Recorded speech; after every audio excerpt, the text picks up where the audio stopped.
గుంటూరు మాజీ MP TDP మాజీ నాయకుడు గల్లా జయదేవ్ గురించి అందరికీ తెలిసిందే. అమరావతి రాజధాని రాష్ట్ర సమస్యలపై పార్లమెంట్ వేదికగా అనేక సందర్భాల్లో ఆయన అద్భుతంగా మాట్లాడారు. అయితే గత ఏడాది జరిగిన ఎన్నికల్లో నేరుగా పోటీ నుంచి తప్పుకున్నారు.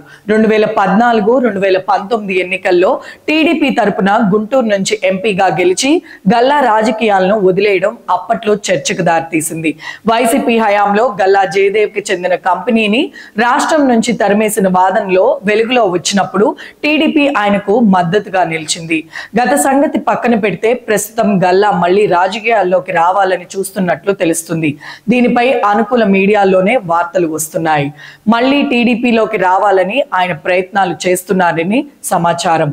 గుంటూరు నుంచి పెమ్మసాని చంద్రశేఖర్ విజయం సాధించడంతో గల్లా జయదేవ్ కు ప్రత్యేకంగా నియోజకవర్గాన్ని కేటాయించే పరిస్థితి లేదు. దీనికి తమకు అవకాశంగా భావిస్తున్న వైసీపీ గల్లా జయదేవ్ ని తమ వైపు తిప్పుకునేందుకే ప్రయత్నిస్తున్నట్టు తెలుస్తుంది.